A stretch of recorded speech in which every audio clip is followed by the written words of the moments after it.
부자들은 경제신문을 읽는다입니다. 좋은 이야기로 시장에 대해서 가능성과 희망에 대한 이야기를 나눠보고 싶은데 참 그러기가 어려운 장이 전개되고 있습니다. 이런 가운데 어떤 방향 설정이 필요하고 전략이 필요한지 이분과 이야기 나눠보도록 하겠습니다. 한양증권 리서치센터 오승규 이사님 모셨습니다. 어서 오세요, 이사님. 예, 안녕하세요. 갑갑합니다. 이사님 모시고 나서 저희가 올라갈 거예요. 뭘 살까요? 이렇게 희망찬 얘기를 나누기가 참 어려운 장이 계속 이어지고 있거든요. 첫 번째 이슈는요. 제가 이걸 꼽아봤습니다. 금융당국이 비상카드를 검토하고 있다라는데 그 내용을 보니까요. 코스피 1900, 코스닥 500을 방어하는 데 필요성.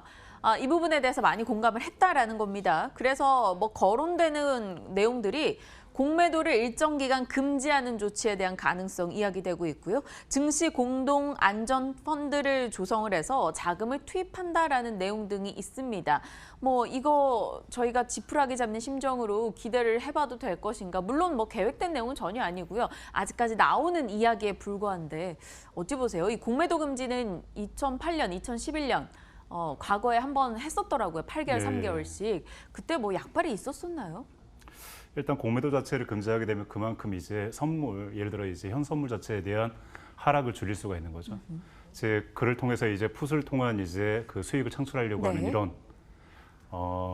투자자들에 대한 부분들을 미연에 방지할 수 있기 때문에 그런 의미에서는 일정 부분 이제 좋다라고 볼 수는 있습니다. 다만 이제 일단은 공매도의 부분은 저희들이 이제 가늠할 수 있는 부분은 아니기 때문에 일단 수급적인 측면을 보게 되면 일단 저가 매수 관점에서 반발 이제 매수면서 또한 지수 방어로서의 연기금의 역할은 기대가 되고 있습니다. 그리고 이미 그런 부분들이 보여주고 있는 상태고요. 그래서 일단은 하방 경직에 대한 부분들은 그래도 어느 정도 즉 떨어지는 부분들에 대해서는 그래도 어느 정도 막을 수 있지 않겠느냐라고 시장에서 다들 이제 바라보는 면은 있지만 중요한 거는 사실 이게 저희 나름대로의 노력만으로는 지수 자체를 방어할 수는 없습니다. 즉 대외의 악재에 대한 리스크가 언제 이제 마무리될 것인가 그런 부분들을 좀 더 심도 있게 볼 필요가 있는데 일단은 어제에 대한 부분들로 인해서 오늘 이제 미국에서 환율 조작국으로 중국을 지정을 했죠. 그럼 10시 15분에 이제 위안화 환율 고시가 됩니다. 그 폭이 얼마나 절하할 거냐에 따라서 중국이 가지고 있는 인내심을 얘기할 수가 있는 거죠. 지금 현재 자체는 이제 미중의 9월 초에 있을 실무 협상에서 주도권을 쥐기 위한 강대강의 혈전이다라고 저는 평가하고 있는데 그러한 상태로 봤을 때 이번 이제 10시 15분에 나올 수 있는 부분들을 고려해야 되겠지만 전반적으로 봤을 때는 그렇게 긍정적으로 볼 수는 없다라고 판단하고 있습니다. 절하 고시로 나오게 된다면 한국 증시는 또다시 낙폭을 키울 여지가 있는 건 거죠? 일단 이걸 쉽게 보시면 됩니다. 위안화 자체에 대한 커플링이 되는 거는 국내 환율이거든요. 즉 환율 가치가 상승하게 되면 원화 가치가 하락하게 됩니다. 그러면 들어왔던 외국인들 입장에서는 자기들의 수익률이 줄어들기 때문에 나갈 수밖에 없어요. 그래서 위안화 자체가 또다시 절하가 된다면 국내 환율 자체도 상승하게 되고 그에 따라 외국인들 입장에서는 수익이 줄어들기 때문에 그냥 나와버리는 거죠. 이걸 바로 이제 악순환이라고 보는데 그 폭이 얼마냐에 따라 이제 시장에서 그 강도가 이제 있지 않겠느냐. 그러니까 그 가늠할 수 있지 않겠느냐라는 게 지금 현재의 투자자나 저희 같은 사람들이 이제 보고 있는 부분인 거죠. 근데 일단은 좀 이거를 이 부분뿐만 아니라 이제 사람들이 계속적으로 간과하는 게 8일 날이 선물 옵션 만기일입니다. 지난주에도 그 얘기해 주셨죠. 그래서 제가 이번 주 계속 변동성이 클 거다라고 말씀드렸었는데 일단은 어제까지 선물에 대한 매도 포지션이 증가했어요. 즉 그 말은 하락에 베팅하고 있는 부분들이 굉장히 크다라는 거죠. 그렇지만 제가 볼 때는 일단은 미중에 대한 부분들은 간과하고 일단 일본에 대한 화이트리스트 배제에 대한 공포가 내일이거든요.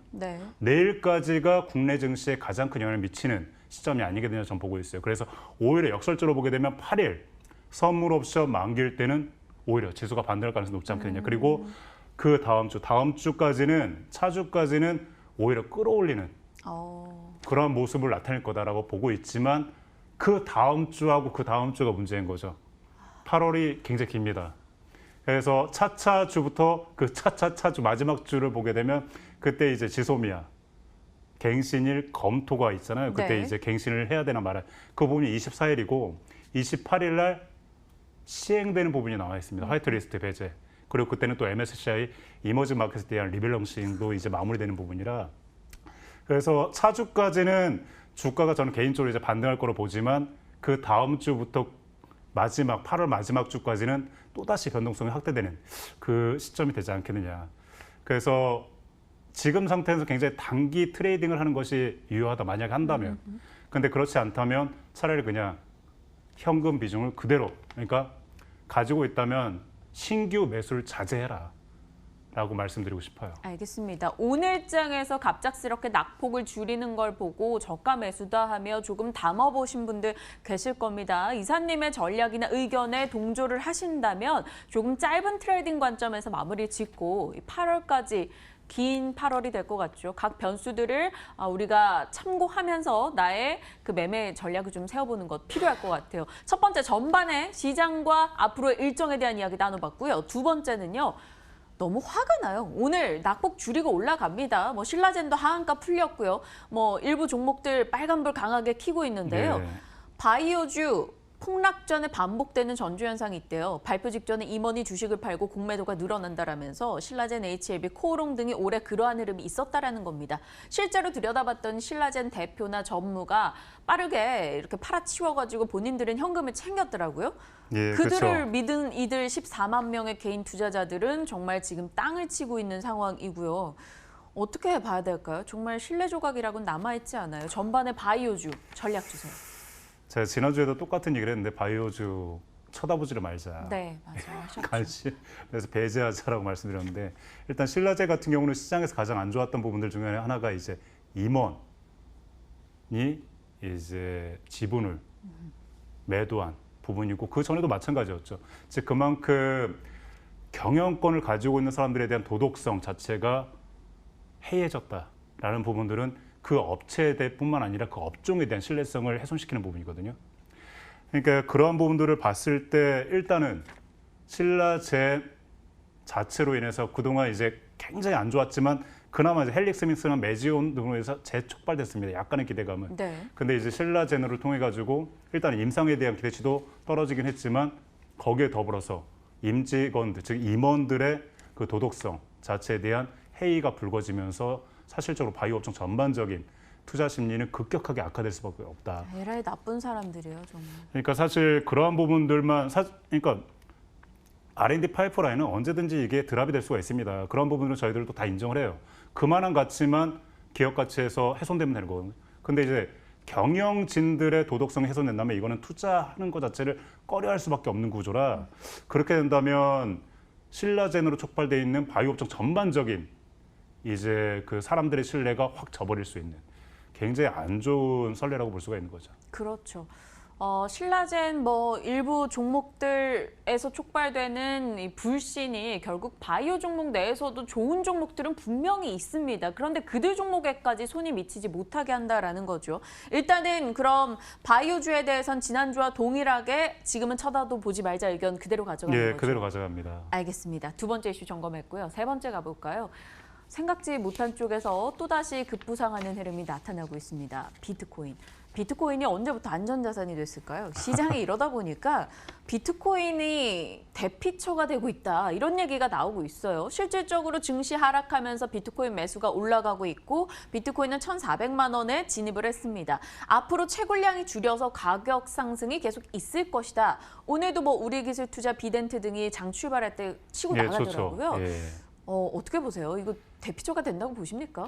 일단 비덴트의 흐름이 굉장히 좋고 빗썸의 주요 주주이기도 하기 때문에 이제 그에 따른 부분들이 이제 비덴트의 주가에 영향을 미치는 걸로 보고 있지만 일단은 중요한 포인트 중에 하나는 이 자체에 대한 부분들이 위험 자산에 대한 리스크를 회피하기 위해서 수급 논리만 존재하거든요. 네. 암호화폐는.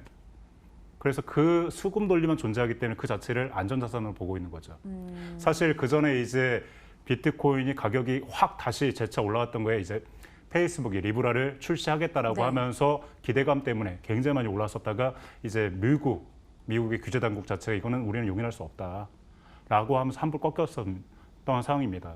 그러다가 지금 자체에서 일시적인 이런 부분들로 인해서 다시 투자 심리라기보단 투기적인 부분들이 이제 감안됐다고 보고 있는데 재밌는 거는 이제 지난 5일 날 중국에서 이제 이 암호화폐, 디지털 화폐에 대한 개발을 가속화시키겠다라고 발표를 했어요.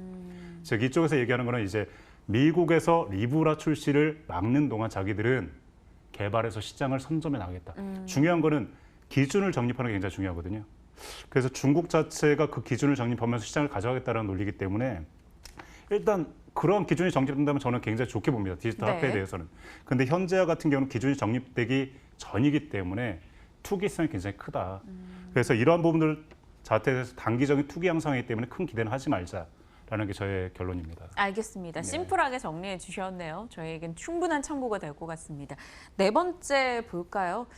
증시 얘기보다는 좀 곁다리 얘기가 많은 것 같아요. 그만큼 종목에 대한 이야기 나누기가 싫어지는 시장이기 때문에 제가 이번엔 요걸 골랐습니다.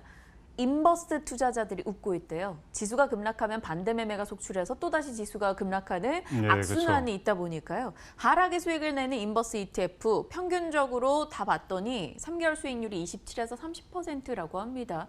뭐 지금 30% 하루에 신라젠 같은 경우 깨지는 판에 3개월 동안 이런 수익을 냈다는 게 참 좋은데 신용잔고가 감소 중이래요. 그렇다면 코스닥 단기 바닥이다라는 분석도 나오는데 어찌 보십니까? 이제 인버스 투자에 관심을 갖는 분들은 관심 갖지 말아야 하나요? 아니면 관심 가져볼까요?